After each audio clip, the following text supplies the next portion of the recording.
Shadala Hanu William Hotenu, Abiyama Yiska Wabiako, Atakwados, Shemeka Kwados, Badu Shemeka Lola Mae, with Shaman Mene, Shal El Shabbat, La Sol El Shabbat, like Dola Tom, Many Olam, Beni, Bene, Shal, Zola. He said, Masa, El Sadaiba, Shemaim, where Tahadis, Ubayomaj B, Shabbat, by Nafas. Wherefore the children of Israel shall keep the Shabbat, to observe the Shabbat throughout their generations for a perpetual covenant. It is a sign between me and the children of Israel forever, that the 6 days, the 7th day will separate from the rest of the work, and on the 7th day he rested and ceased from his work. Baruch Shemeka, Baruch Emineka, Baruch Torateka, Baruch Kudushateka, El Shaddai Malek, El Shaddai Malak, El Shaddai Imlok, Olam Ma'eh, Baruch Shem Kabo Makuto, Olam Ma'eh, Baruch Kabo Lohim Gimon Malek Elyon, Hallelujah, Olam Ma'eh.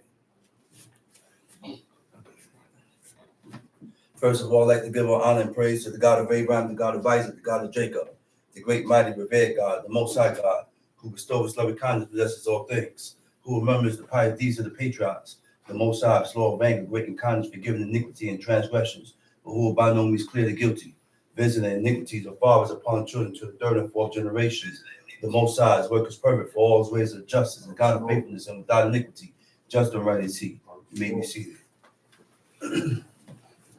Giving due respect and honor to a head in Israel, my father, chief of liaison, to the chief men, princes, brothers and sisters, I say unto you, the tongue of my forefathers, Shabbat Shalom. Shabbat Shalom. Exodus chapter 23. Contrary. To be contrary means to be forward. To be contrary means to be opposite. To be against. To be forward or a forward person is against or contrary. Is an opposition. He's opposite. Forward and contrary thoughts separates us from God. Why or how does it separate us from God? Because our forward thoughts influences your emotions. I say your thoughts that are contrary from God influences your feelings, influences your emotions. Now, according to how you feel, now your actions play through place. That's the last thing that happened. That's the last thing that happened. The first thing that happened are your thoughts.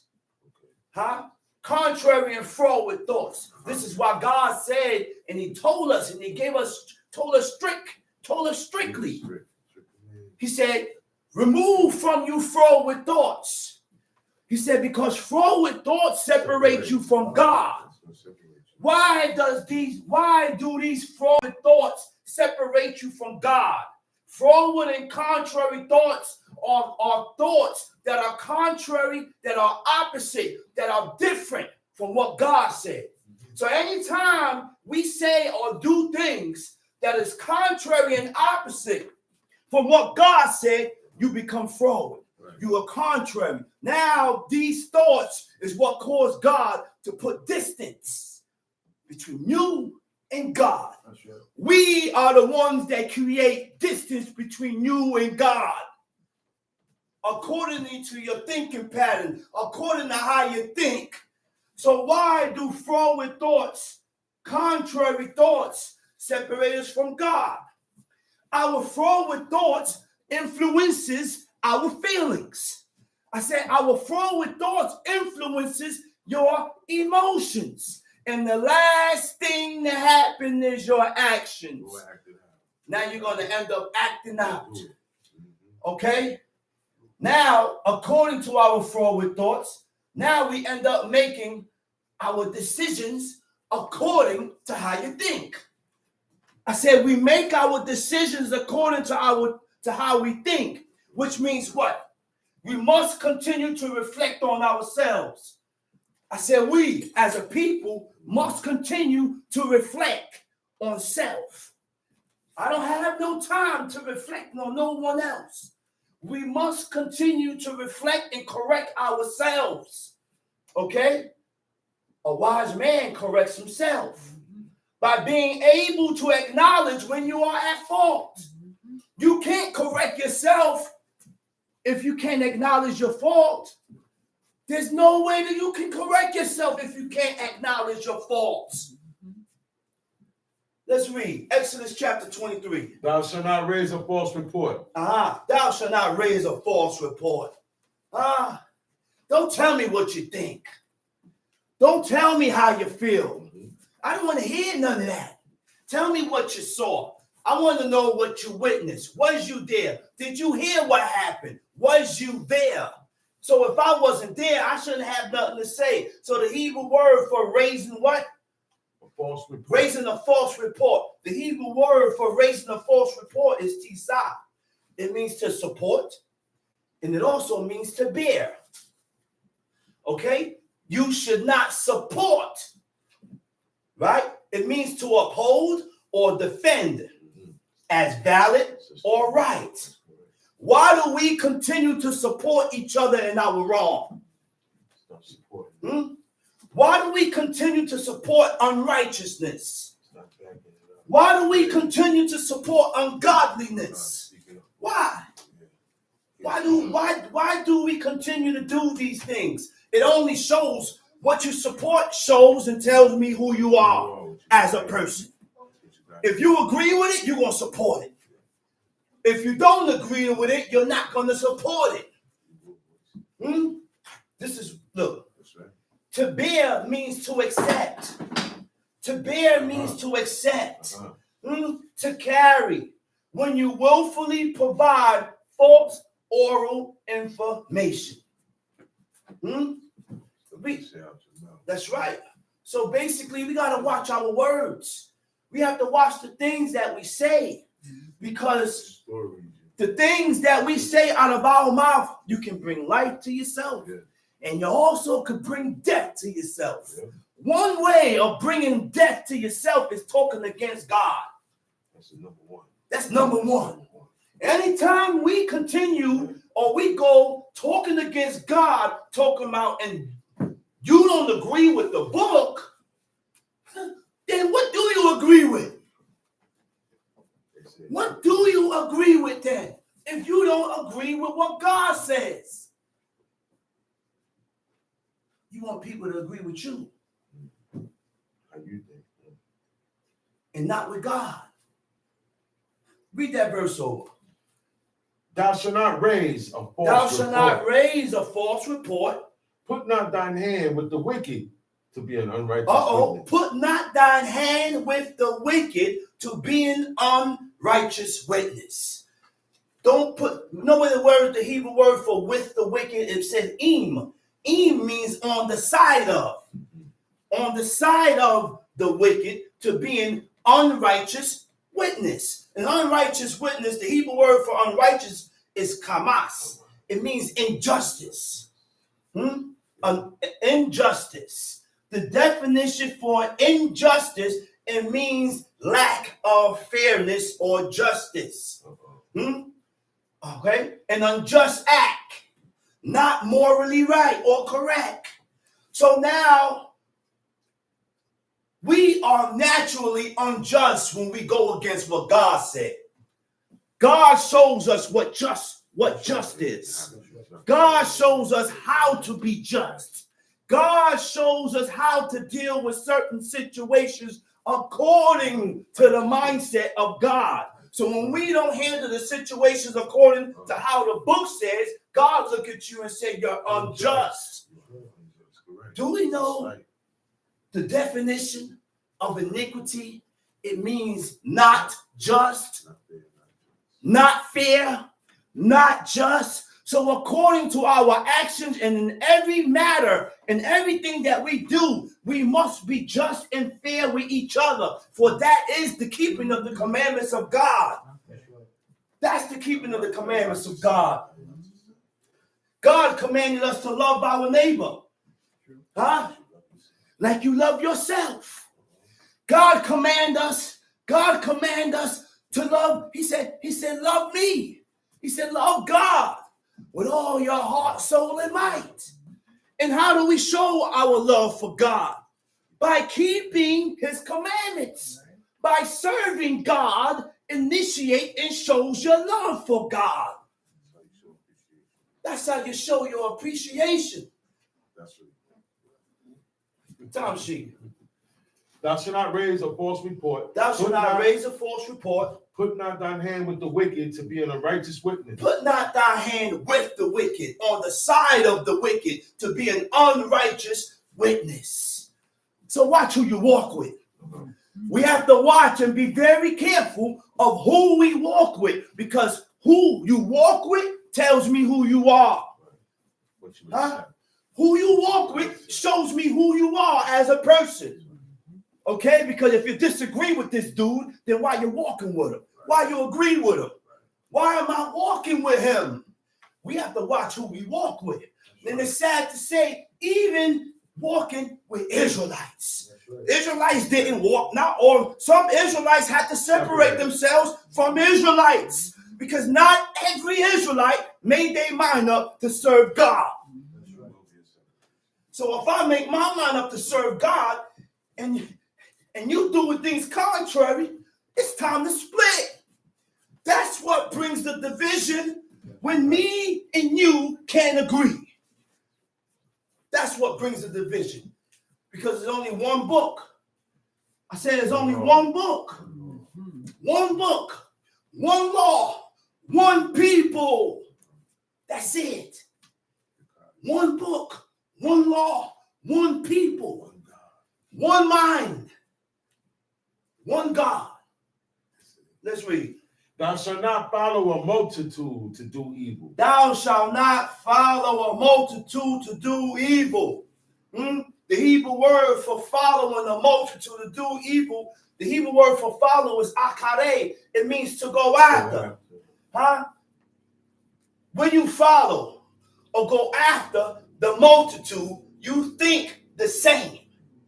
You think the same, which is going to bring about actions that's not acceptable by God. Oh, the multitude is always wrong. I said the multitude was always wrong. Once you see everybody doing the same thing, that's what you need to research. Let me research this. This can't be right. Let me find. Everybody's doing it the same way. Let me look into this thing here. Let me look into this a little deeper. Because the people that's doing it the same way, you see them sometimes on Shabbat.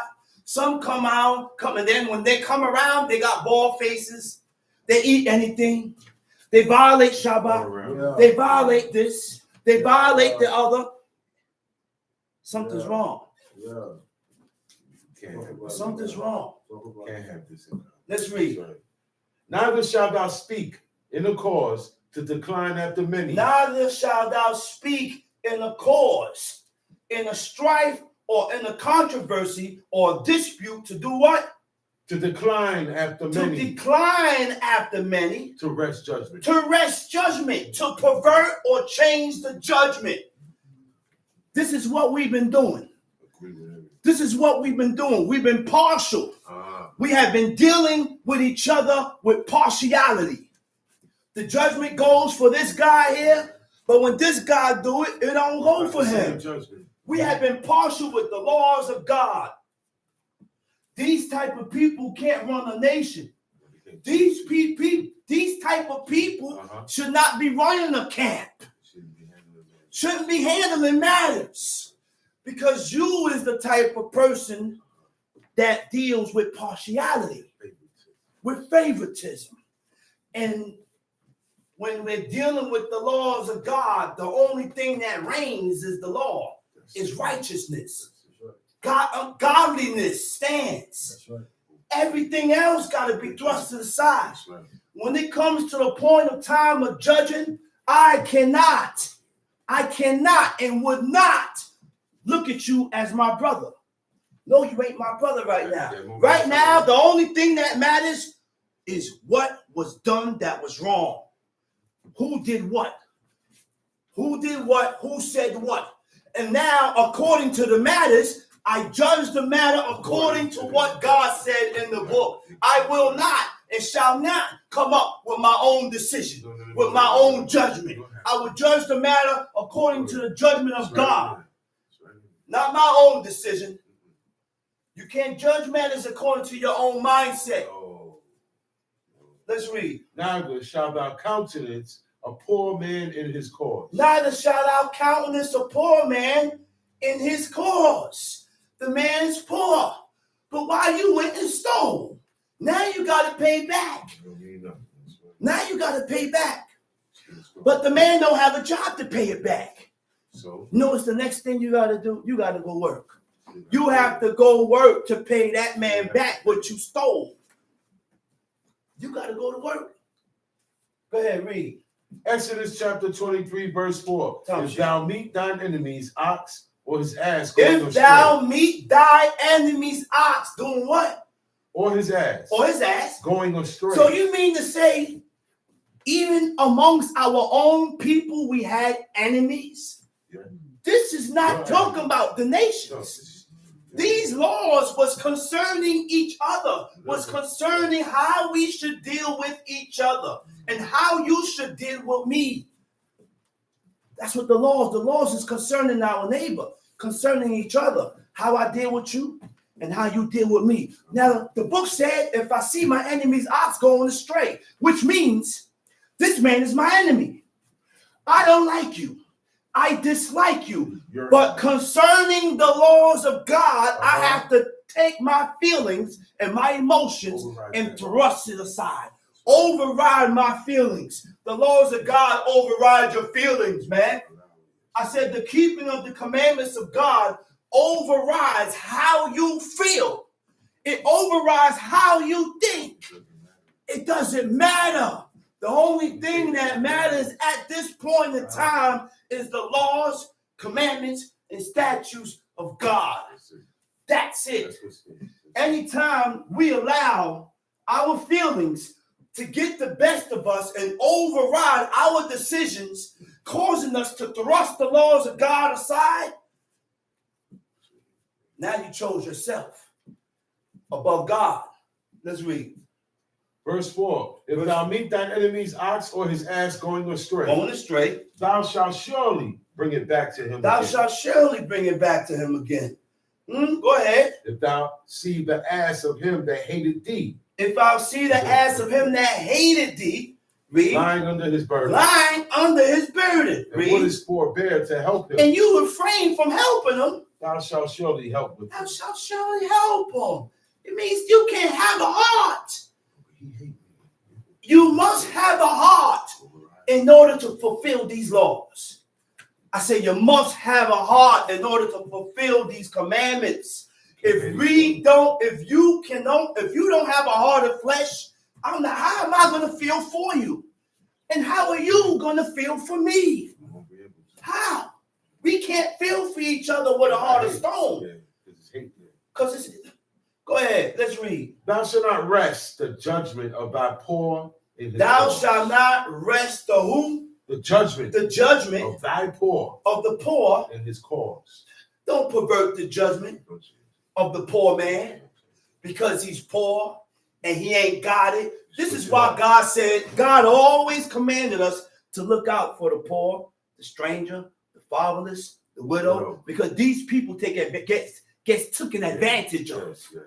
I said, these people are the ones that get taken advantage of. And it's your job. It's my job. It's our job to stand up for the poor. Stand up for the stranger. Stand up for the fatherless. Stand up for the widow. Consider those people. Why? Because God considered them.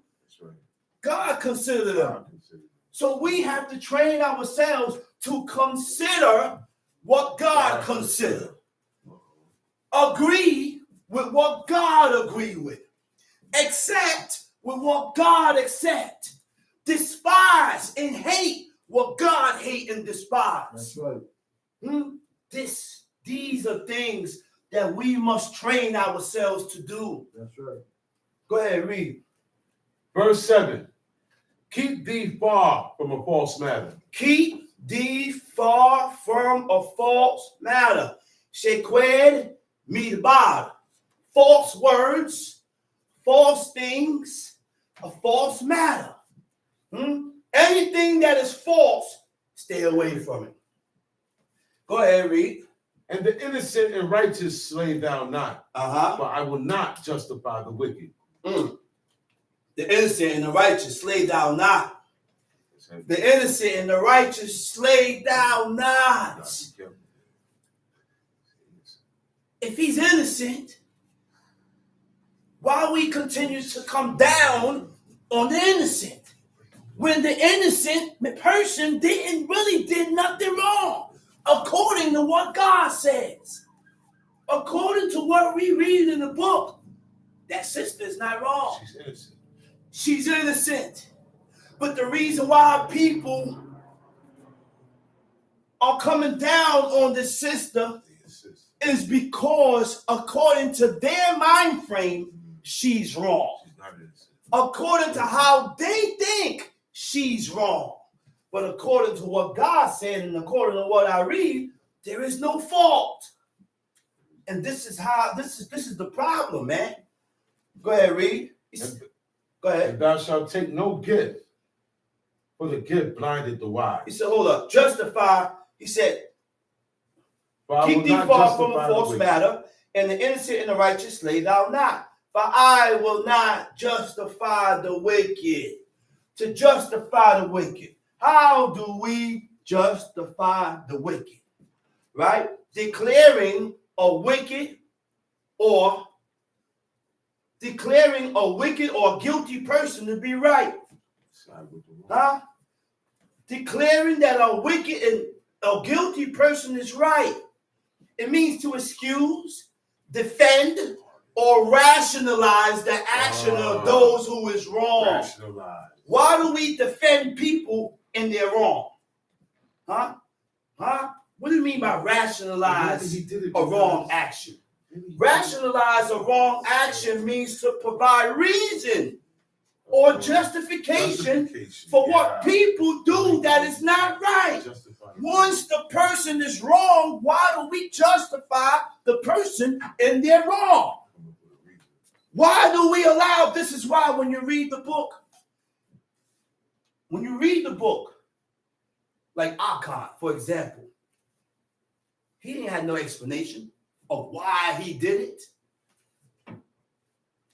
He didn't have an explanation of why he did it to justify his actions. He was wrong and he accepted his fault. He admitted it and said, I'm wrong. Nobody in the book justified their faults. I never read in the book where they had an explanation of why they did it. They owned up. King David said, I've sinned after his iniquity was put before his face by Nathan the prophet. He said, wow. King Nathan the prophet looked at him. He said, thou art the man. He said, you did that. But sometimes you have to put the situation in a way that in a way that the person, the violator, can see their faults. And once they put that situation, King David said, man, that man shall die. He said, why? He said, because he have no pity. Mind you, King David had a heart like God. He said, this man got the bounty, he got a heart like me. Which he said, man, kill that man, because he ain't have no pity. It shows and tells us that we need to have more pity. We got to have more of a heart for each other. I said a heart for each other. Why do you think the Most High told Jonah? He said, yo, man. He said, go and tell the city, ... Jonah said, Jonah told God, kill him. Kill him, God. They're not going to turn. He turned, took the ship, started going to Tarshish. Next thing, God shook the ship up. Shook it up. After. See, the only way for God to guide you in righteousness when God chastises you or reprove you, you have to turn at God's reproof. When you turn at God's reproof, man, look, man, stay where you at. In Proverbs 1, this is so heavy. I'm sat here and I'm looking, and I ran into this. He said, where is that? Oh yeah, turn you at my reproof. Huh? Turn at God's chastisement. Turn at God's reprimand. So when God chastises us, it's our job to make corrections with ourselves and become better. Yeah. Right? He said, turn you at my reproof. Behold, I will pour out my spirit unto you.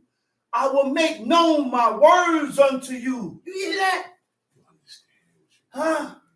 So when God corrects us, God is looking to see if we're going to turn and receive his correction and become better. When we don't receive the correction of God and correct ourselves,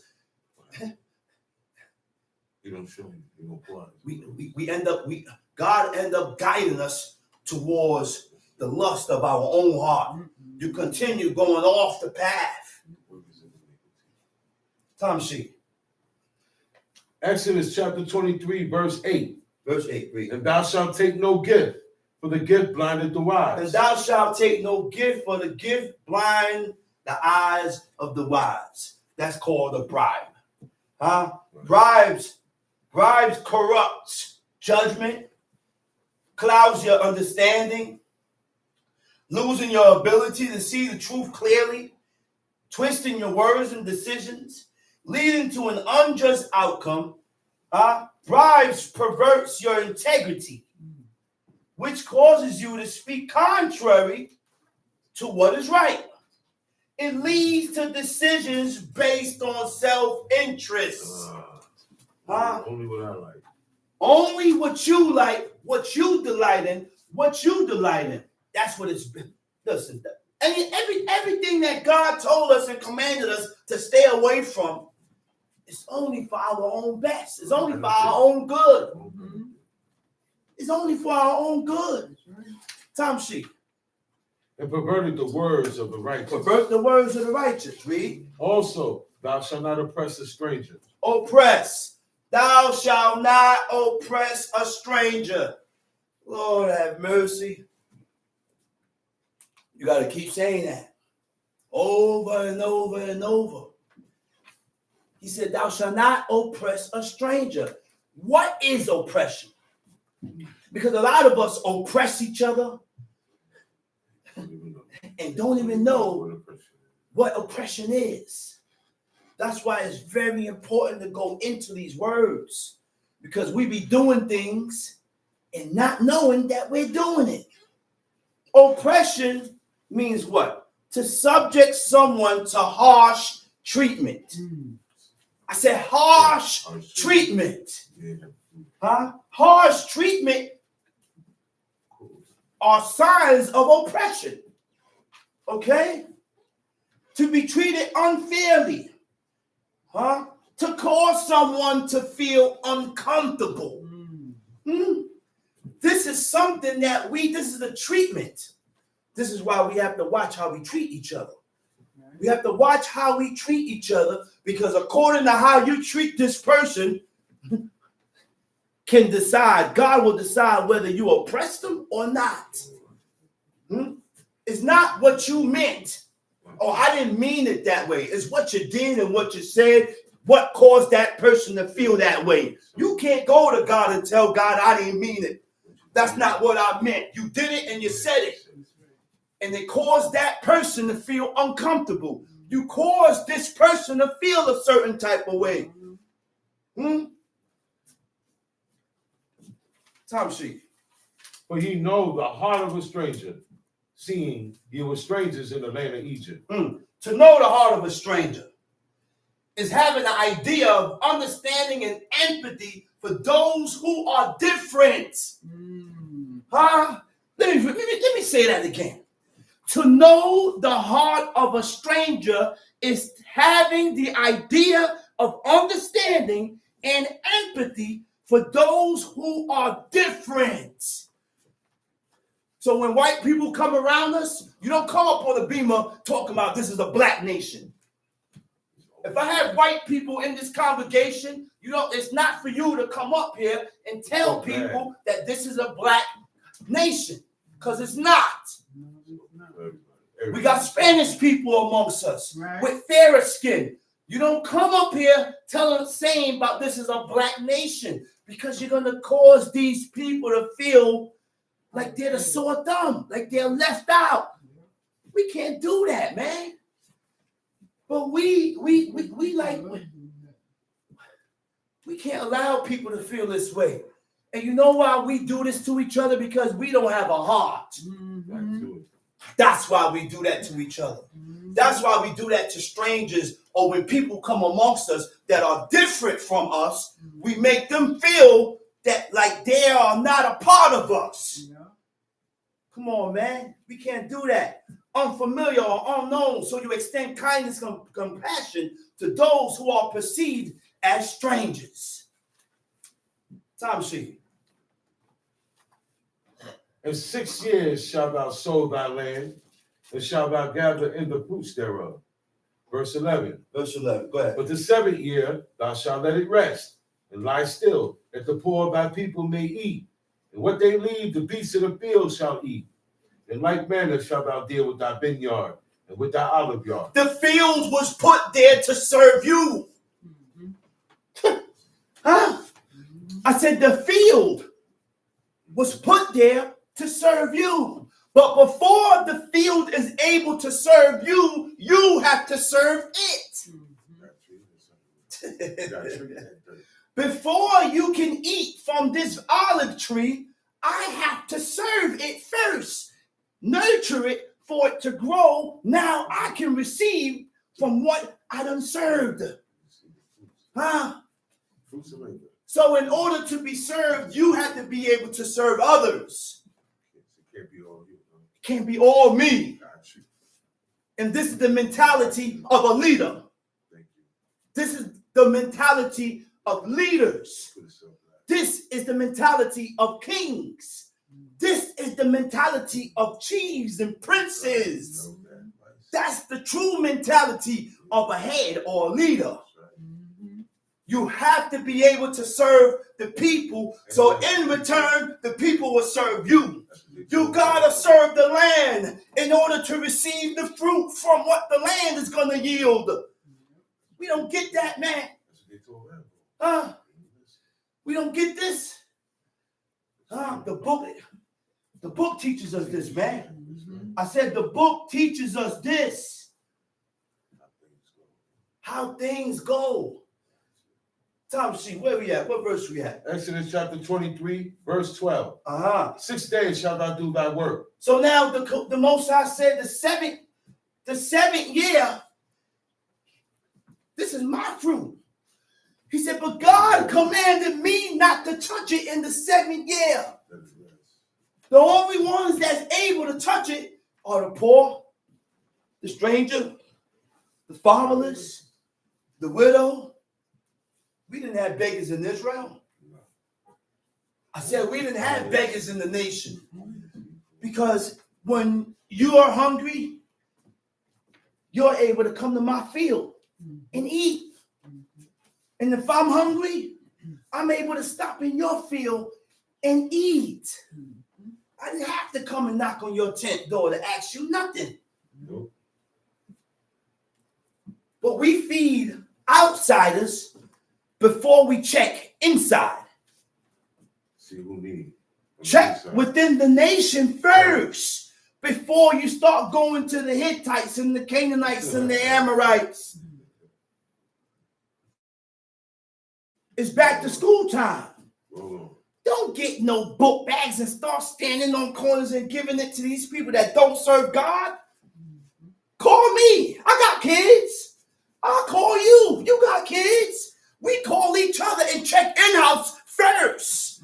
And after we check within amongst ourselves that we're good, now you can go outside and give whatsoever you want to give to them. They come after. We look out for each other first. We look out for each other first. Because these laws was concerning each other. Ain't no nation was in the land of Jerusalem. These laws was for Israel. Was for the nation. For Israel, right. Now, I'm not saying don't look out, but check in-house first. Right. Check in-house first. And then once you check in-house first, now whatever you got left, they can get after. But don't give them an in-house need. You have people amongst the nation that need, but you're looking out for them first. No, they don't go like that. They don't go like that. Let's read. 6 days shalt thou do thy work, and on the 7th day thou shalt rest. 6 days thou shalt do thy work. Huh? What verse is that? Verse 12. Read that over. 6 days thou shalt do thy work. Thou shalt do And thy on work. the 7th day thou shalt rest. On the 7th day thou shalt rest. The work is done on the 6th day. The 7th day, God said, rest. It's time to rest. It's time to let go of everything that I was doing on the 6th day that I shouldn't be doing today. Because this day is holy. This day is special. Yeah. People are saying that the day starts in the day. Tonight, they're saying that the Shabbat starts in the day. Evening begins and ends a day. That's correct. I say evening, evening is the end of a day and the beginning of a day. That is correct. This is why Genesis chapter 1 said evening and the morning is one day. Because when evening come again, it's another day. That's right. But you eat too much blood. That's why you can't see it. Unfortunately, we are doing things that is contrary from God. That God is leading us astray to make us think that the day begins at sunrise. Leave your hair alone. It's madness. I said the day begins and ends at evening. God said. That's what God said. Evening and the morning is one day. So after the morning comes evening again is another day. You shouldn't be starting your Shabbat at sunrise or midnight. Do at midnight. And then you got people that's doing the Shabbat according to the moon. Oh, no. When you had a first day without the moon and the sun. Yeah. You had a second day. During the creation, you had 1 day, you had 2 days, you had 3 days without a sun and the moon that God did not create yet. The creation of the sun and the moon didn't come until the 4th day. So how was the day, or how did the days come about the first, second, and third day? You got to do better, man. You got to do better. You got to do better, man. Let's read. That thine ox and thine ass may rest, and the son of thine handmaid, and the stranger may He be said, refreshed. your ox and your ass got to rest. So if the ox and the ass is resting, are you riding it? No. No. No, you can't. The ox and the ass ain't getting rode on, which means they ain't riding the ass or the horse nowhere, because God even gave a commandment that the animals and the beasts rest. They don't travel no. What's the next one? Thine ox and thine ass may rest, and the son of thine handmaid, The son of thy handmaid, and the stranger the stranger, may be refreshed. the son of thine handmaid. What is the job of the handmaid?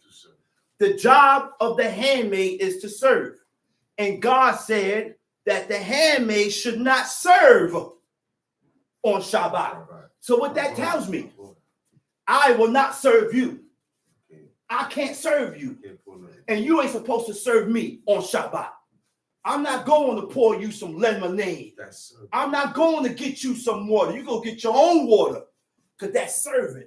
Go get your own. That's how far you have to take it. Why? Because we don't have Moses here today. Don't come pouring me no water. Don't pour me no water. I go pour my own. Or I'll send my son, command my son to go get me some water. Or whatever it is. But according to what I read, God gave the commandment also to the men servants and the maid servants that they should rest. And their occupation, their job is to serve their master. But on Shabbat, they don't serve. So therefore, I don't want nobody serving me on Shabbat. And that's how far I go. You can't tell me I'm talking my own words, because I don't talk my own words if I can't find it in the book. If I don't find it in the book and I can't read it here, then guess what? I stay away from it. Now, when you read where it says serve our work, in the Hebrew it states melaka, meleket aboda. I said, serve our work in the Hebrew is meleket aboda. Meleket comes from the root word melaka. It means work. Aboda comes from the word abad, means to serve. It ain't only talking about the job. Oh, just work from the job. It ain't only talking about that. You can't do no housework. I ain't doing no type of work. I ain't washing no dishes. All the dishes is washed. Mopping and the sweeping is done already. Right now, it's a general strike. Shabbaton means general strike. A general strike means ain't nothing happening. Work stoppage. Time sheet. In all things that I have said unto you, be circumspect. And in all things that I have said unto you, he said, be circumspect. The Hebrew word for circumspect is shamad. It means to observe. It means to be on guard.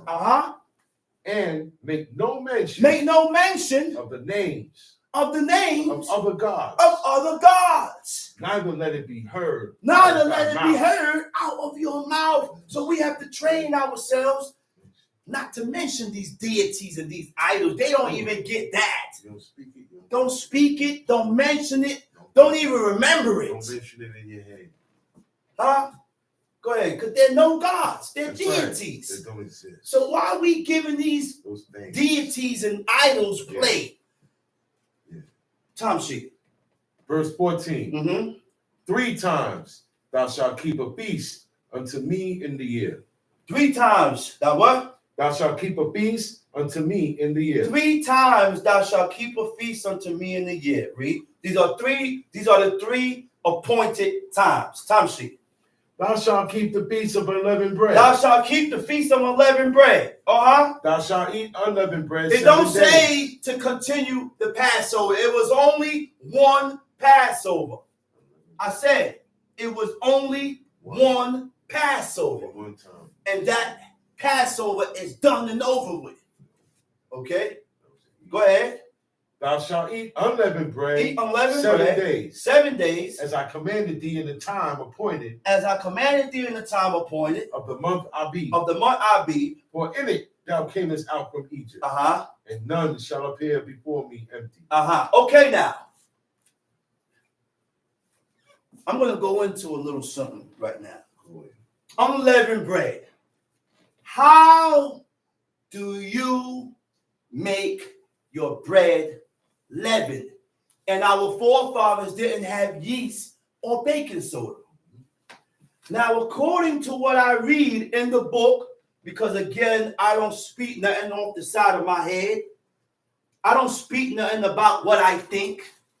And I don't like to speak and reiterate what I hear, because I go according to what I read in the book.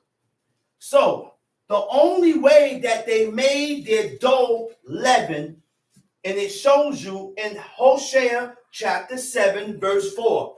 If you want to write it down and read it for yourself, write it down, read it for yourself. Hosea chapter 7, verse 4. Okay? It says, stay where you at in Exodus. He said, they are all adulterers, as an oven heated by the baker. Those who bake knows that when you're baking bread, you have to preheat the oven, right? Who ceased it from raising after he had kneaded the dough until it be leavened. You hear that? So according to this, as I read here, the way they leaven the dough is by kneading it. We should not be eating matzos. We should not be going to the Jewish stores buying matzos, because those matzos that we buy out the Jewish store is put in a machine and it's kneaded for hours. Because when you knead the dough, you kneading all the air out. Yes. All the air is getting real light and it's needed there and needed. Not for no damn 18 minutes. Nowhere in this book tells me that when you knead the dough, you have 18 minutes or I didn't read nowhere in the book where it gave you a time. I didn't read nowhere in the, listen, okay, wait, pause. Let's go back into ancient times. Okay, did Moses knew that time? No, the kneading troughs was bound up. Right. They moved out of Egypt in haste. They didn't have time to knead the dough. They just had time to put the dough together, They in haste. Put it in, they didn't have time. They was rushing out of Egypt. They're getting rushed out of there. They're getting rushed. The kneading trousers bound up. They rushing. Boom, boom, boom. Ain't no time to knead that dough. Put it in. No. According to what I read in the book, kneading the dough, it makes the dough leaven. That's how they made their dough leaven. And the sister said it right. I think that's Imuna. Yeah, that's crackers. There ain't no damn bread. That's exactly what it is. Crackers. That's crackers. Make a sandwich with that. That's not a bread. That's crackers, man. That's not a sandwich. Be truthful with yourself, man. But we so stubborn that we can't even see our wrong. Right, I said we so stubborn that our faults will be right in front of us and we cannot see our wrong. You're wrong, man. You're wrong. Knead that dough, man. Get your flour, add the water, put it together, bake it.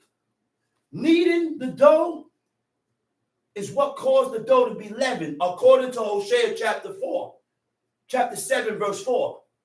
Okay? Go back. Exodus chapter 23, verse 16. Now you're going to have people, oh, that's not kneading dough and that's not this. Well, we are not illiterate.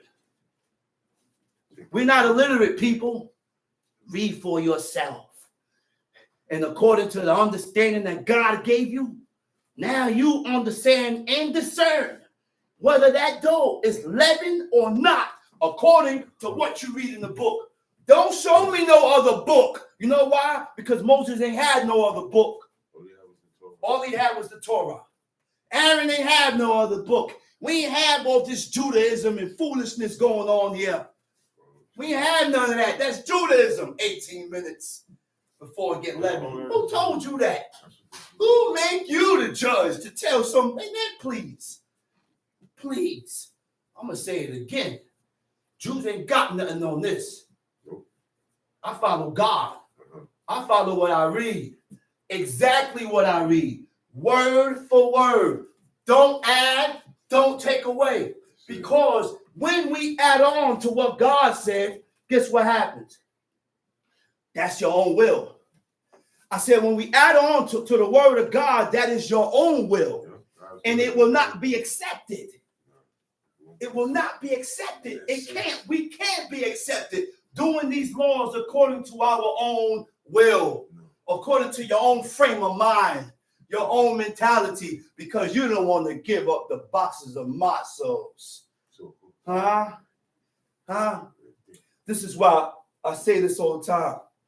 We have to serve God being cautious. We got to serve God being cautious. We got to serve God with a certain amount of being circumspect. You know what I mean by being circumspect? Extra careful. I may be in violation if I do this.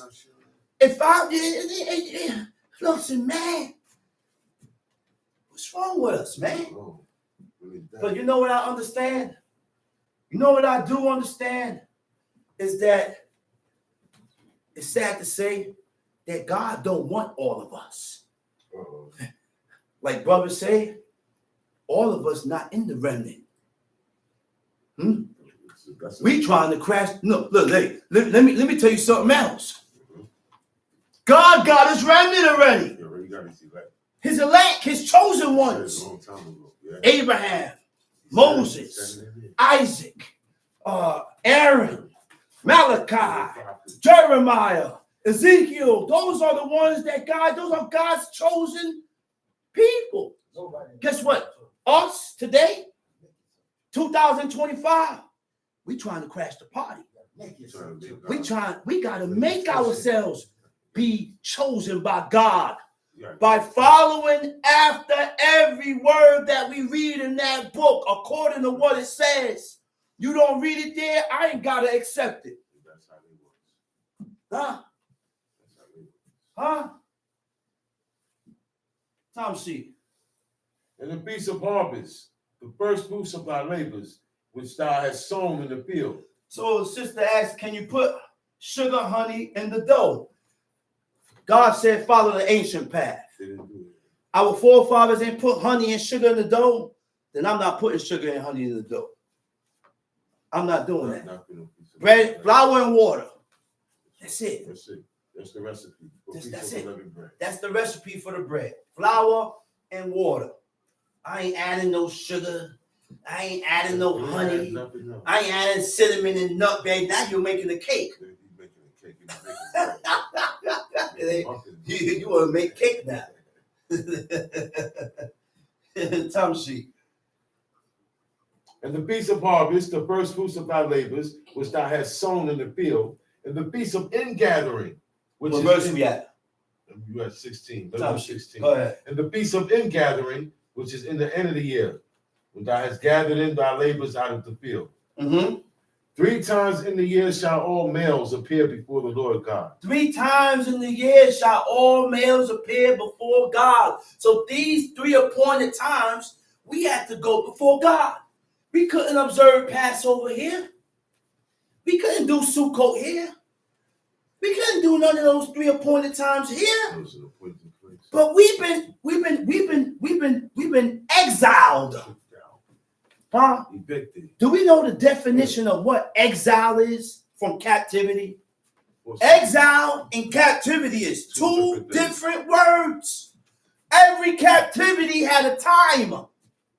70 years, this amount of years, that amount of years, this. It was a sentence. Right. And at the end of the sentence, we ended up back home. Right. This is exile. Can anybody tell me the sentence? What is the sentence of today? When are we going home? When? We've been talking about going home since the 70s. Since my father said since the 70s and 60s, we've been talking about going home. When we go home, man? When? When? We still haven't made our mind about what God we want to serve yet. Because we rather serve ourselves, we rather please ourselves than please God. I said we rather please ourselves than please God. Huh? Huh? That's self-interest.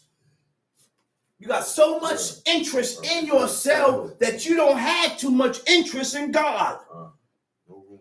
You have no room for God to acknowledge his laws, to acknowledge his commandments. That's interest. To acknowledge that I may be in violation of his commandments. That's showing interest in God. That's showing that you have some type of concern of how God feels. That's a good mindset. How God feels. That's an excellent mindset. That's a godly mindset. So when I forget, I never forgot my fringes. But I'm saying, at point of time, you may forget your fringes. How God look at you, not with no fringes on. How God look at you, the way you're presenting yourself. And well, that's how we got to start looking at things, man. How God feels about it. Let's read. Verse 18. Thou shalt not offer the blood of my sacrifice with leavened bread. Read. Neither shall the fat of my sacrifice remain until the morning. The first of the first fruits of thy land thou shalt bring into the house of the Lord thy God. Thou shalt not seethe a kid. The first fruits goes into the house of God. They don't get burnt on the altar, but those first fruits is for the high priest, the priest, his family, so that they can eat. Because when you give to the priest, that's how you gave to God. That's right. So God said. That's how you gave to God. Then it says, don't boil a what? Thou shalt not seethe a kid. Don't seethe or don't boil a kid in the milk of his mother. That's cruel. I said, that's cruel. You don't think that kid smells his mother through the breast milk? Huh? And you're boiling the kid in the same milk of his mother? But that was a pagan custom for fertility. The Hamites used to do that. Boil the kid in the milk of his mother, take that same milk and use it for fertility for the crop.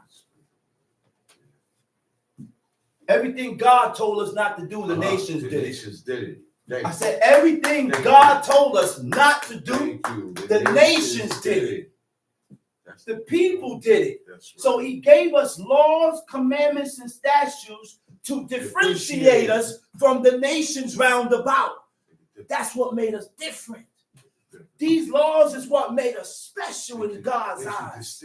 These laws is what made us distinguished in the eyes of God. Now God look at us with a special eye.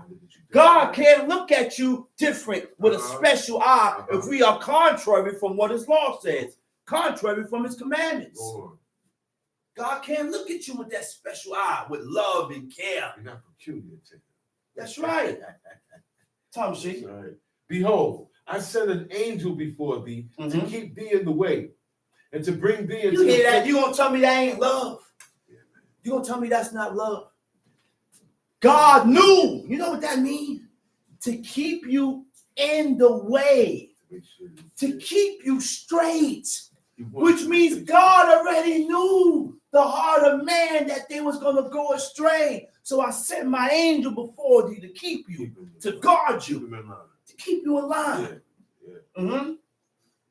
I sent an angel before thee to keep thee in the way and to bring thee into the place which I have prepared. Beware of him and obey his voice. And obey his voice. Provoke him not. Don't provoke him. For he will not pardon your transgression. For my name is in him. But if thou shalt indeed obey his voice and do all that I speak, then I will be an enemy unto thine enemies. Enemy to thine enemies. An adversary unto thine enemies. An adversary to thine adversary. For mine angel shall go before thee and bring thee unto the Amorites, Hittites, the Perizzites, the Canaanites, the Hittites, and the Jebusites, and I will cut them off. Thou shalt not bow down to their gods, nor serve them, nor do after their work.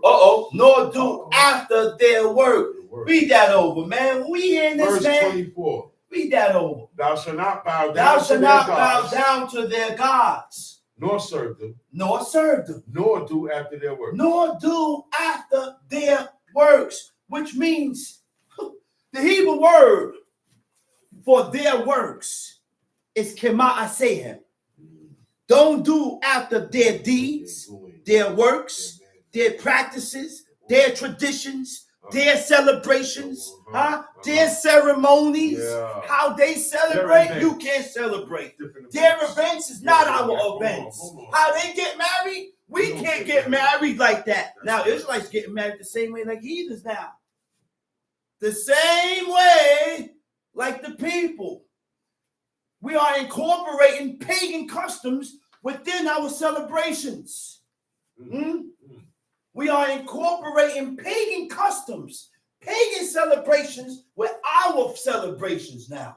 We want to be like them. You think God can accept us like this? No.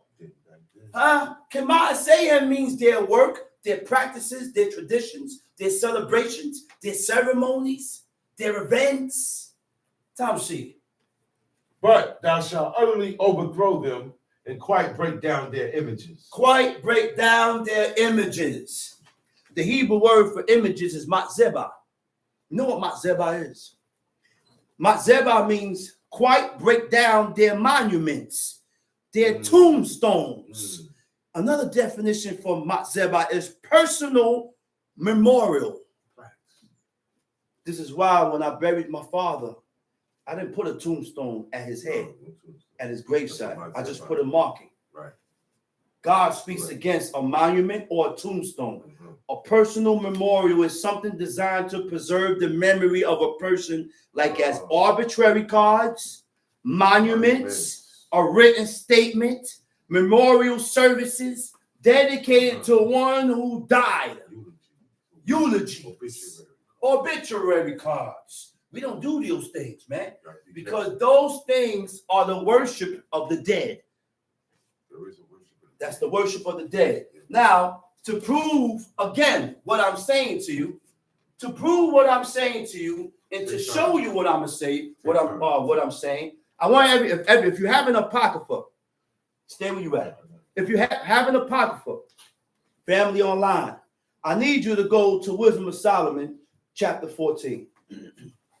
Go to Wisdom of Solomon, chapter 14. Get your apocrypha. Wisdom of Solomon, chapter 14, verse 7. Okay? It says, for blessed is the wood whereby righteousness cometh. Right? Of course, the wood is blessed. You do good things with the wood. You can build a house. You do a lot. You make bolts. You make things with the wood. Okay? He said, but that which is made with hands is cursed, as well it, as he that made it. He, because he made it, and it, because being corruptible, he called it God. You corrupted the wood by praying to stocks of wood. I done corrupted the wood. Now guess what? What made it corrupt? You praying to it and calling it God. Now I can't even use that. The wood is no good. The wood is no good. I can't take that wood and use it to build a house. No. Okay? He said, for the ungodly, Wisdom of Solomon, chapter 14, verse 9. For the ungodly and his ungodliness are both alike hateful unto God. Huh? Amen. So you mean to tell me that's the best way to get God to hate you? Continue being ungodly. Continue being forward. Continue being opposite to what God said. Huh? Huh? That's right. No grave sites visiting. No grave site visits. After, that's right, Amuna, 100% correct. After you bury a dead, you don't go back visiting the grave site. That's a fact. That's right, sister. That's right, sister. That's right. Ancient Egyptian culture. Okay, Wisdom of Solomon, chapter 14, verse 10. For that which is made shall be punished together with him that made it. Therefore, even upon the idols of the Gentiles shall there be a visitation. You hear that? God said, I'm going to visit all these idols and deities. He said, I'm going to wage war with these dudes here talking about they gods. He said, I'm the only God. That's right. He said, I'm the eternal one. I'm the only one. I stand alone. There's nothing with me. There's nothing to consult with me. There's nothing with me. There's nothing besides me. He said, he alone, the dreader one shall reign. Who was, who is, and who will be in glory. Come on, man. Come on, man.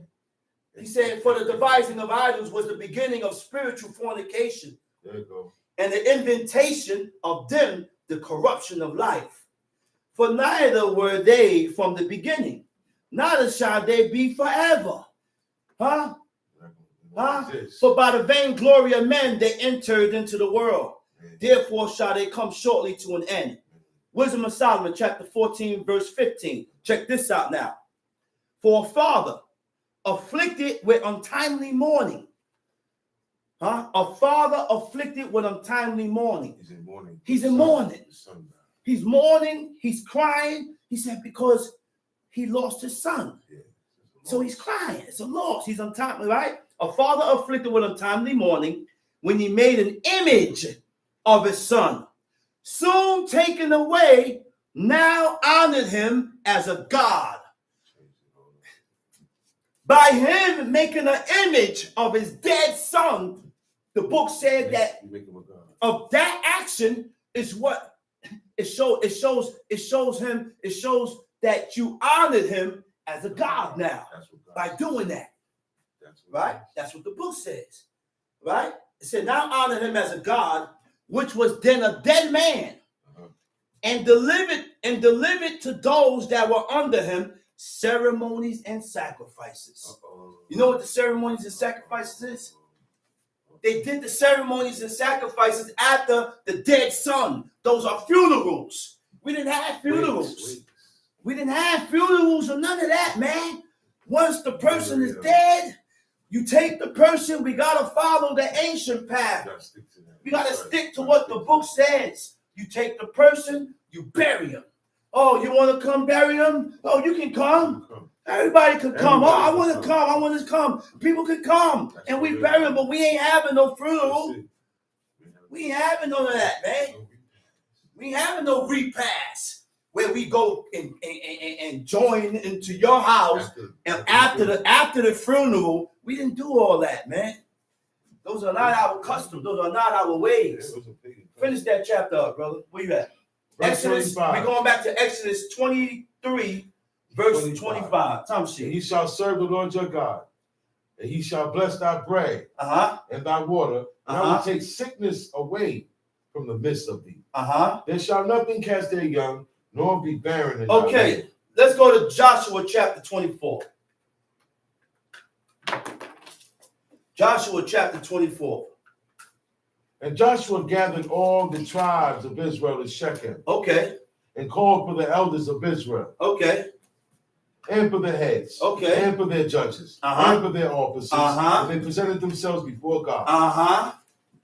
And Joshua said unto all the people, thus saith the Lord God of Israel, your fathers dwelt on the other side of Joshua was nothing to play with. Joshua was the type of person that if you didn't follow God, he killed you.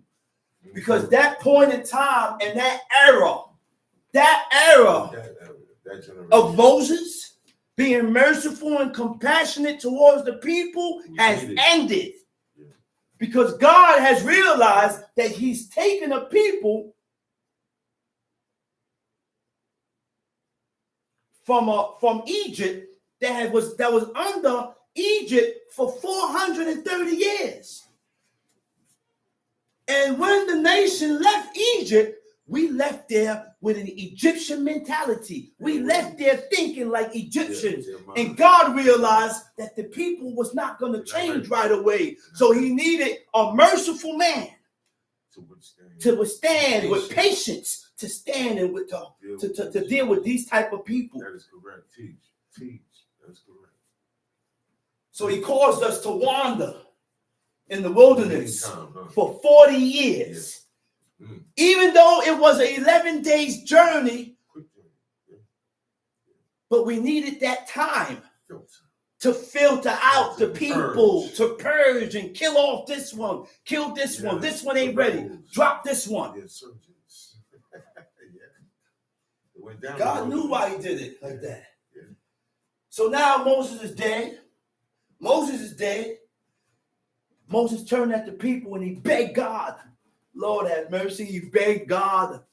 Moses begged God and he begged them, let me in the land. I went through all this.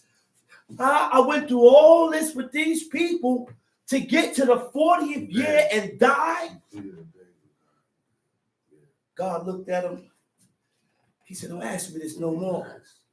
He said, I'm going to bring you up in this mountain. You're going to see the land, but you're not going in that land. You know how Moses felt, man?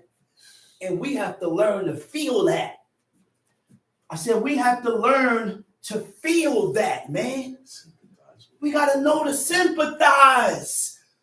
We don't have no sympathy.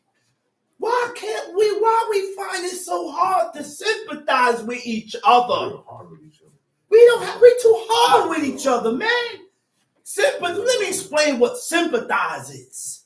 Being able to put yourself in that person's foot, that person's shoes, and understand where that person is coming from. Give that person the air and the time to vent. You know how many times people call me complaining?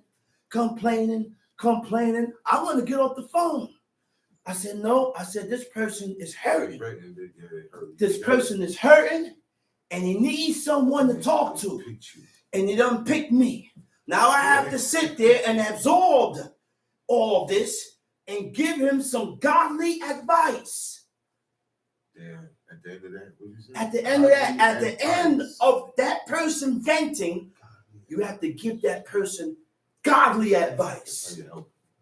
Godly advice. We got to learn to sympathize with each other more, man. Got to learn to give an ear sometimes. Sometimes I need to talk to someone. And then when I'm talking to someone, you go and shoot back some negative comment. Bro, I don't want to hear that. I'm going through it right now. Why are you giving me this negative energy? We can't do that, man. We got to learn to sympathize with each other, man. Let's read. And they presented themselves before God. Verse 2. Verse 2. And Joshua said unto all the people, Thus saith the Lord, God of Israel. Your fathers dwelt on the other side of the flood. Oh, man. Say that again. Your fathers what? Dwelt on the other He said side your of the fathers dwelt on the other side of the flood. In old times. In old times. Even Terah, the father of Abraham. The father of Abraham. The father of Nahor. The father of Nahor. They served other gods. And they served other gods. I said Abraham served gods before he met the true and living God. But the Creator saw faithfulness in him. Oh, yeah. I said God saw his heart. Yeah. God knew that Abraham was bound to serve God, to serve him. It was in his heart. It was in his heart already. Even serving idols. God saw the faithfulness in him. How do you think you got here? You came from different walks of life. Yeah. But each and every one of us, God saw just enough good in us to reveal to you who the true and living God is. Now, according to what God has opened your eyes to, God is watching us to see what we're going to do with it. With what we know. What are we going to do with what we know? Because the only way to elevate in this way of life is to fulfill and do what you know to be lawful and right. Now you can elevate. Now God can pick you up. Now God can open your eyes to more laws that you have not seen and you don't know, you don't understand. Now God can open your eyes. Hearken. Pay attention. That's it right there. He said, and they served other gods. How you do serve other gods? Engaging in their practices and adopting their beliefs that are associated with other gods. Beliefs. Associated. Okay. Engage means what? To take part in. What are you doing there if you don't observe it? What are you doing there if you don't celebrate? Right. Why are you at the West Indian Day Parade? Right. To become involved. To adopt your belief means to choose, to accept, and integrate ideas, principles. Integrate ideas is when you combine different concepts. When you combine different information and viewpoints to what God says. This is what we are doing today. We are mixing information, other viewpoints, other concepts, and we're trying to mix it in with what God says. This is why people say, oh, you can knead the dough 18 minutes, but I didn't see that in the book. Oh, you could do this like this, but I don't see that in the book. It's very important to follow after what the book says. Because when we add on to what the book says, now we are engaging their practices, their traditions, their concept, their information, their viewpoints with what God says. We're watering it down. We as a people have watered down the laws of God by adding on and taking away from what we read in the book. We changed the law. Huh? Time sheet. And I took your father Abraham from the other side of the flood and led him throughout all the land of Canaan and multiplied his seed. God saw fit just to deal with Abraham. Just like you. You're the only one. You're the only one out your whole family. Yeah, that God saw fit to open your eyes and show you who the true and living God is. Don't take that lightly. Don't take that for granted. Because you could have been just like the rest of them. Blind. This is a privilege. It's a privilege. Tom Sheep, what verse we at? I'm at verse 3. Verse and 3. I took your father Abraham from the other side of the flood and led him throughout all the land of Canaan and multiplied his seed and gave him Isaac. Multiplied his seed and then gave him Isaac. Read. And I gave Isaac, Jacob, and Esau. And I gave unto Esau Mount Seir. In Genesis, when God took Abraham, right? In Genesis 12, chapter 1, it says the Most High told Abraham to get away from his family, his relatives, his kindred, his descendants. So it comes upon a time when you have to separate from your own family, from your own descendants, just for the purpose of serving God. That's what Abraham did. That's what Abraham did. Yeah. That holds grounds in that holds grounds.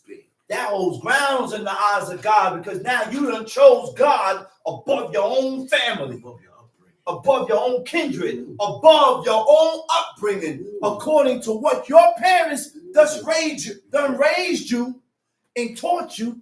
You let all that go for the purpose of serving God. That's what did it with Abraham. I said Abraham has let go everything that his parents taught him for the purpose of serving God.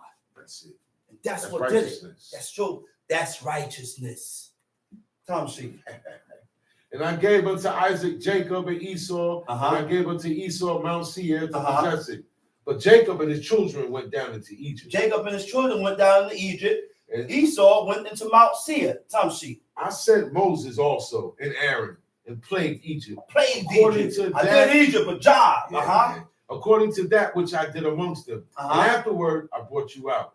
And I brought your fathers out of Egypt, and you came unto the sea. Wait a minute. Yeah. He said, I plagued Egypt according to that which I did among them. He said, and then afterward, I brought you out.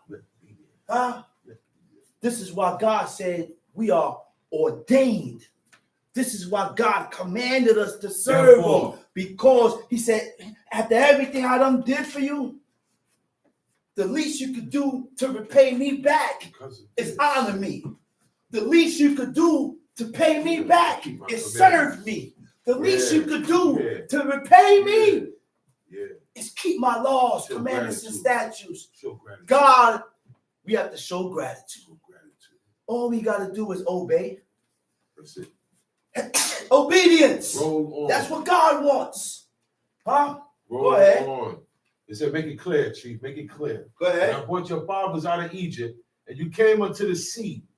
And the Egyptians pursued after your fathers with chariots and horsemen. So while we went and we at the Red Sea now. God put a thick cloud.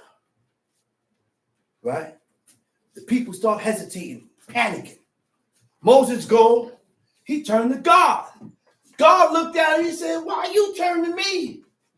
He said, I done made you a God in the sight of the people. He said, take the rod and go split the Red Sea. You know what that means?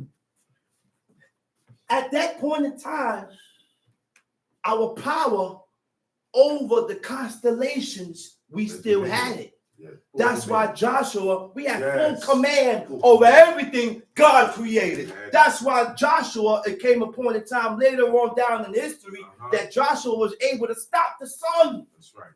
Because we had power over the creations of God. And they listened. We don't have that power today. He said our dominion has declined. Our principalities has declined. Even our stature. Talk about it. Tom Sheep. When they cried unto the Lord, he put darkness between you and the Egyptians, and brought the sea upon them and covered them.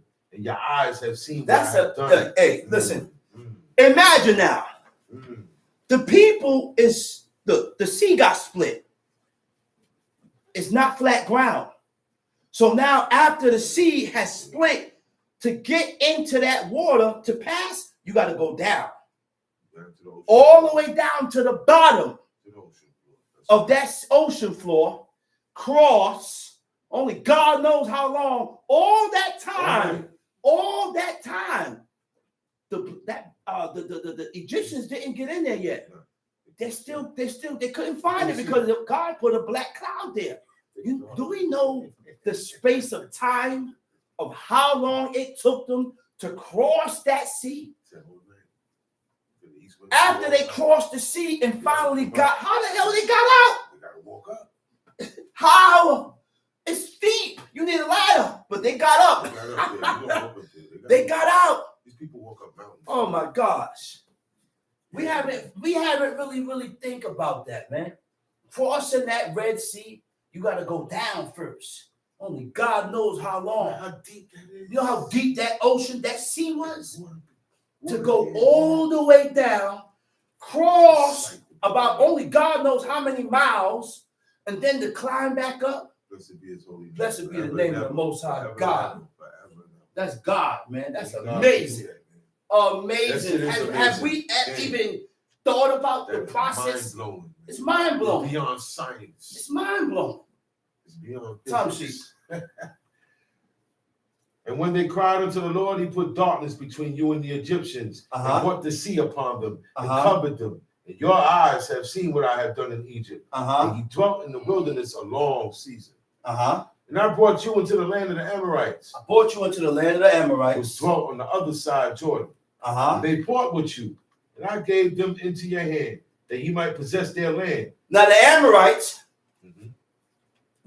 was descendants of Canaan. That's right. Who was cursed by Noah? Because of his father Ham. Now people has added on to what the book says.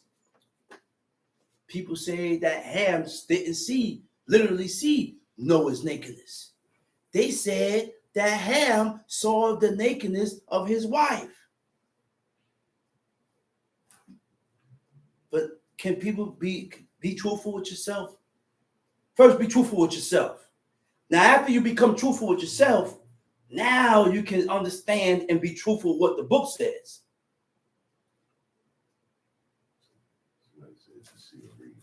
What did Ham see? It wasn't his wife. The book said he walked in and saw his father's nakedness. That's it. That's it. That's what the book says. Tom Sheep. Then Balak, the son of Zippor, king of Moab, arose. Okay. When you look up the definition of the Red Sea, right? Right. The word sea, look it up in the dictionary in the Hebrew, right? In the Hebrew, it says Yam Suf. Yam Suf don't mean sea of reeds. Sea of reeds, God don't. If it's a sea of reeds, then why did God have to split it? Why does water on both sides? Why? What? We have to read the book. It's not a pond. When God is not a pond, this is a whole sea. You know how large a whole sea is? The sea exists right now. It's still there. The Red Sea is still there. It's still there. And If it was the Sea of Reeds, then why the wind had to blow all night and split that water in half? They didn't need nothing to split. If it's shallow If water. it's a sea of weeds, you ain't gotta split. Shallow water you could walk on. It wasn't no Sea of Reeds. You know, we gotta go ahead, read. Then Balak, the son of Zippor, king of Moab, arose and warred against Israel, and sent and called Balaam, the son of Beor, to curse you. Okay, Balaam was a pagan priest. Through his counsel, leading the Israelites astray through committing fornication with the daughters of Moab. They try to get the nation by fornicating with women, with idolatrous women. Yeah, hey, and that's how we get God today. This is how we get today. The men. We always look outside of our woman, looking for women of other walks of life. Yeah. And we end up getting God. We end up she end up turning your heart away from God. Right? Fornication with the daughters of Moab, eating things dedicated and sacrificed to idols, bowing down to other gods. Balaam has 7 altars, and he tried to curse people in whom there was no iniquity found in the nation. Go ahead, Tamshi. But I will not hearken unto Balaam. Therefore he blessed you still. So I delivered you out of his hand. And he went over Jordan and came unto Jericho. And the men of Jericho fought against you. The Amorites and the Perizzites and the Canaanites and the Hittites and the Girgashites and the Hivites and the Jebusites. And I delivered them into your hand. And I sent the hornet before you, which drave them out from before you, even the 2 kings of the Amorites, but not without thy sword, nor with thy bow. And I have given you a land for which you did not labor. I have given you a land in which you ain't put no work in. I gave you something free. I gave you something free. It was already cultivated. It was already built. You ain't had to go. All you had to do was go in and move it. Break it down. Go ahead, read. And cities which he built not, and he dwelt in them, of the vineyards and olive yards which he planted not, do ye eat. Now therefore, fear the Lord. Fear the Lord. And serve him in sincerity. Be afraid. To fear means to be afraid. Be afraid of God. We're going to go a little deeper than that. Be afraid to offend God. Be afraid to do something, to do things that is contrary or opposite from what God said. Be afraid to do that. Because you can't fulfill the laws of God without being afraid, without fear. What is stopping you from violating the law? Tamshi. Now therefore fear the Lord and serve him in sincerity. Serve him in sincerity. Which means what? Be sincere in your actions. Be sincere in your character and what you speak. So sincere in your action implies what? That your actions are aligned, supports how you feel, your intentions and beliefs. Your outward behavior reflects your inner self. What I see outwardly shows who you are as a person. You done expressed how you feel inside. You done showed me who you are, Tamshi. In sincerity and in truth, and put away the gods which your fathers have served on the other side of the Put away those gods. Leave all from your past. You can't put away the gods of your forefathers if you don't reject your past. You can't hold on to the past. You can't hold on to your past because your past is what's going to detour you away from serving God. Okay? Now, in order to let go from the idols of your fathers, you got to let go of your past. Tamshi. And put away the gods which your fathers served on the other side of the flood and in Egypt. And serve ye the Lord. And if it seem evil unto you. And if it seem evil unto you. To serve the Lord. To serve God. Choose you this day whom you will serve. Because God don't force nobody to do nothing. God has given us, every man and woman, a choice. And God deals with you according to your choices. Look, he didn't even stop Adam. God didn't even stop Eve. Why? Because that's how God, this is the only way God would know. Look, let me get in deep with this. All right? God gave us both. Mm-hmm. God put evil and good in us. That's correct. And according to what we choose, determines who we are, whether we're godly or evil. That's right. Your choices. Right. If God made you do it, then he will never know what you chose. Because God desires and wants a willing heart of your own will. Of your own will. So we have to be fulfilling and doing these laws according to our own will, your decision. You decided to live this way of life, and you're not being forced. It's your desire. It's what I want. It's what I like. It's what I love. Tom, see? And if it seem evil unto you to serve the Lord, choose you this day whom you will serve. Whether the gods which your fathers served that were on the other side of the flood, or the gods of the Amorites in whose land ye dwell. That's right. But as for me and my house, we will serve the Lord. Sister said, God gave us a choice. Mm-hmm. But he also gave us the answer. Gave us the right choice. That's right. That's correct. He said, choose life. Gave us the right. He said, choose life so that thou and thy seed may live. Give you the answer. Go ahead. And the people answered and said, God forbid that we should forsake the Lord to serve other gods. For the Lord our God, he it is that brought us up on our fathers out of the land of Egypt, from the house of bondage. Verse 17. Go ahead. And which did those great signs in our sight, and preserved us in all the way wherein we went, and among all the people through whom we passed. And the Lord drave out from before all the people, even the Amorites, which dwelt in the land. Therefore, we will also serve the Lord, for he is our God. And Joshua said unto the people, ye cannot serve the Lord. He said, you cannot serve God. You are not able to serve God. You are not capable of serving God. Let's hear why he said that. Why did he told the people you can't serve God? Well, he is a holy God. He's a holy God. He's a jealous God. He's a jealous God. He said, wait a minute. He said, you can't serve this God. He said, because God is holy. And in order for us to serve this God, we have to be holy. And the only way that we can be holy is by following this holy and glory, these holy laws. That's right. The laws of God makes you holy. Don't believe what people say that you can't be holy in this place. You can be holy, because holy only means to be set apart. Holy means to be distinguished, to be different. And this is why God gave us these laws, to differentiate us from the people that we live amongst.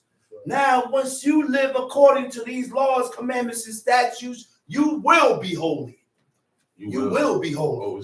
Living like this. You're gonna see the effect. Tom Sheep. You cannot serve the Lord, for he is a holy God. He is a jealous God. He's a jealous God. He will not forgive your transgressions, nor your sins. If ye forsake the Lord and serve strange gods, then he will turn and do you hurt. If you go ahead. And consume you after that he had done you good. And the people said unto Joshua, nay, but we will serve the Lord. And Joshua said unto the people, ye are witnesses against yourselves. He said, you don't say it. You don't say it. You don't say it out your mouth. Now you are witnesses against your own self. Go ahead. That ye have chosen you the Lord to serve him. And they said, we are witnesses. Verse 23. Now therefore, put away, said he, the strange gods which are among you, and incline your heart towards God. Lean on God. Lean towards God. Go ahead. And the people said unto Joshua, the Lord our God will we serve, and his voice will we obey. So Joshua made a covenant in the people that day, and set them a statute and an ordinance in Shechem. Joshua wrote these words in the book of the law of God, and took a great stone and set it up there under an oak that was by the sanctuary of the Lord. And Joshua said unto the people, behold, this stone shall be a witness unto us. This stone is a witness unto us. For it hath heard all the words of the Lord. Because it heard it unto us. Go ahead. It shall be therefore a witness unto you, lest he deny your God. So Joshua let the people depart, every man unto his inheritance. And it came to pass after these things that Joshua, the son of Nun, the servant of the Lord, died, being 110 years old. And they buried him in the border of his inheritance in Timnath-Serah, which is in Mount Ephraim, on the north side of the hill of Gaash. And Israel served the Lord all the days of Joshua, and all the days of the elders that outlived Joshua, and which had the Lord that he had done for Israel. And the bones of Joseph, which the children of Israel brought up out of Egypt, buried they in Shechem, in a parcel of ground which Jacob bought of the sons of Hamor, the father of Shechem, for 100 pieces of silver. Look, man, Joseph commanded his son to take his bones. And that carried all the, you know how many generations happened after that? Now, when they're entering into the land, the same bones was taken out of. Go ahead, read. Jacob said, take me out. And it became the inheritance of the children of Joseph. And Eleazar, the son of Aaron, died. And they buried him in a hill that pertained to Phinehas, his son, which was given him in Mount Ephraim. And with that, I hope everybody has gotten what was bought.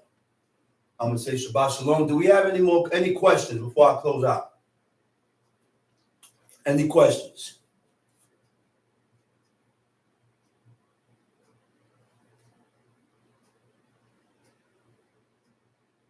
Any questions? Any questions? The same way a husband is jealous for his wife. No questions? Then we're going to close out. We start tomorrow at 10:30. 10:30 a.m. Shabbat Shalom, family. Shabbat Shalom. Shabbat Shalom. Share, like, and subscribe. Share, like, and subscribe.